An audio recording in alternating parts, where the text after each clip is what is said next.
बोले भैया मैंने मिट्टी नहीं खाई, लेकिन भगवान ने मिट्टी खाई। मिट्टी खाने से भगवान हमें क्या संदेश दे रहे हैं?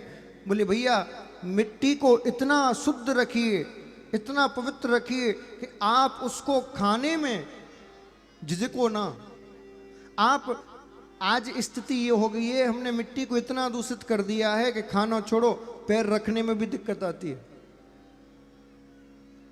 इसीलिए मिट्टी को बचाने की आवश्यकता है। मृदा पॉल्यूशन, मृदा प्रदूषण आपने बहुत ज्यादा कर दिया है। इस सॉइल धरती की आपने दूषित कर दी है।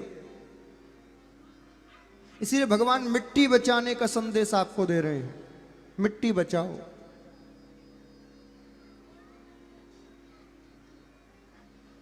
हमारे दक्षिण के संत हैं सदगुरु श्री जग्गी वासुदेव जी, वो भी मिट्टी बचाने के अभियान पर निकले हैं, कई देशों की यात्रा कर रहे हैं।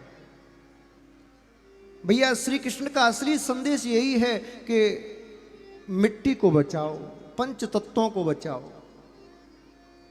आप बताइए, आपने उर्वरक डाल डाल के और मिट्टी को दूषित कर दिया, उसकी उर्वरक शक्ति समाप्त कर दी।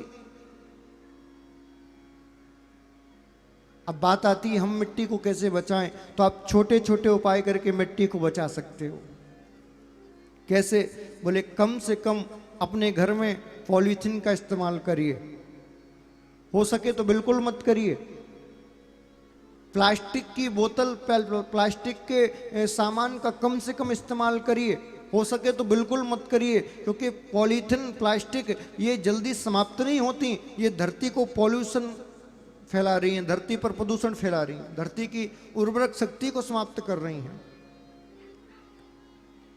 इसीलिए जो आजकल ट्रेंड चला है ना पानी की बोतलों का, भैया इसको समाप्त करने की आवश्यकता है। वरना इसी प्रकार तुम पानी की बोतल पी पी के और फेंकते रहे तो एक दिन पूरी धरती पर इस प्लास्टिक की बोतलों के अलावा तुम्हें कहीं मिट्टी नहीं मिलेगी। इसलिए पुरानी संस्कृति में फिर से वापस आइए, करुआ में पानी पीना प्रारंभ करिए। अपने संग एक बोतल रखा करिए तांबे की, जिसमें पानी भर के रख सको। कई सरकारों ने ये व्यवस्था शुरू की है, कई सरकारें अपनी ऑफिसों में अब तांबे की बोतल देती हैं, प्लास्टिक की बोतल नहीं देती। आपको और हमको भी शुरुआत करनी पड़ेगी। भैया आप पानी की बोतल में पानी, प्लास्टिक की बोतल में पानी पी के स्टेटस नहीं बढ़ा रहे, धरती को प्रदूषण कर रहे हो, प्रदूषित कर रहे हो। इसलिए कम से कम बोतलों का इस्तेमाल करिए, कम से कम पॉलीथीन का इस्तेमाल करिए। भगवान मिट्टी खा के धरती को बचाने की शिक्षा दे रहे हैं।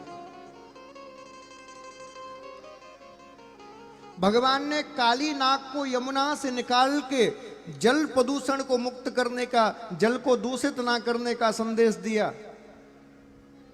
भगवान ने काली नाग को यमुना से निकाला और हमें उपदेश दिया कि जल को दूषित मत कर देना, वरना भैया पानी पानी के लिए तरस जाओगे।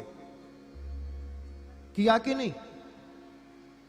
लेकिन हम केवल भगवान की यही लीलाओं में आनंदित लेते हैं कि माखन खाया, चोरी की, ये किया, रास रचाया। अरे कृष्ण रास रचाने के लिए नहीं आए थे, वो कृष्ण आपको उपदेश देने के लिए आए थे, इस धरती की रक्षा करने के लिए आए थे।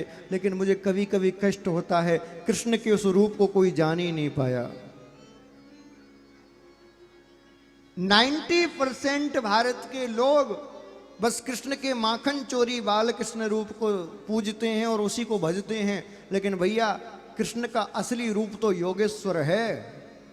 उस योगेश्वर रूप को नहीं पहचानोगे, नहीं जानोगे, तब तक उद्धार नहीं होगा, तब तक कल्याण नहीं होगा।